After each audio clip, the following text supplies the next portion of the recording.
Bonjour à toutes et à tous, je m'appelle Clémence Romain et je viens de terminer un master à l'UC Louvain dans le but de devenir enseignante en anglais et en allemand dans le degré supérieur du secondaire belge.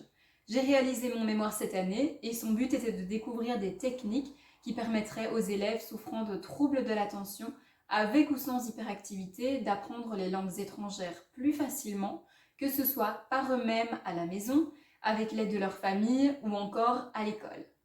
Dans cette vidéo, je vais donc vous présenter une technique qui s'est révélée utile quant à l'apprentissage de la prononciation d'une langue étrangère.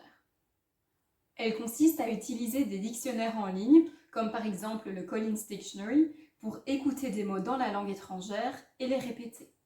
Cette technique peut donc être réalisée en autonomie par l'élève s'il a accès à un outil technologique tel qu'un smartphone, un ordinateur portable ou une tablette. Ainsi, l'élève peut donc écouter le mot le nombre de fois souhaité et le répéter jusqu'à ce qu'il soit satisfait de sa prononciation.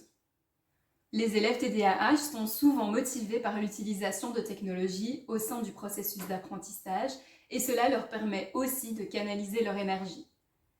Ils ont également moins l'impression de travailler lorsqu'ils utilisent ce genre de technologie et cela leur permet donc de rester concentrés plus facilement car ils apprennent de manière un peu plus ludique. Ainsi, cette technique s'est donc révélée efficace pour l'apprentissage de la prononciation d'une langue étrangère en autonomie totale. Un autre outil, tel que Speech Texter, qui transcrit ce qui est dit oralement, peut permettre à l'élève d'évaluer sa prononciation. En effet, si le logiciel transcrit correctement le mot que l'élève souhaitait prononcer, cela signifie que la prononciation était suffisamment correcte que pour être comprise par un tiers.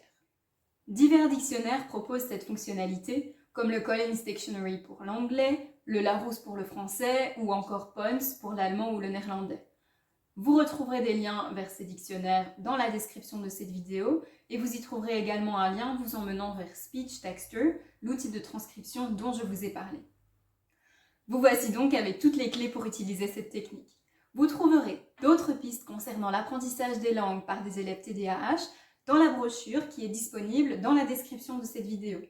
N'hésitez pas à me donner des retours en commentaire de cette vidéo sur la technique que je vous ai présentée et à bientôt pour d'autres conseils.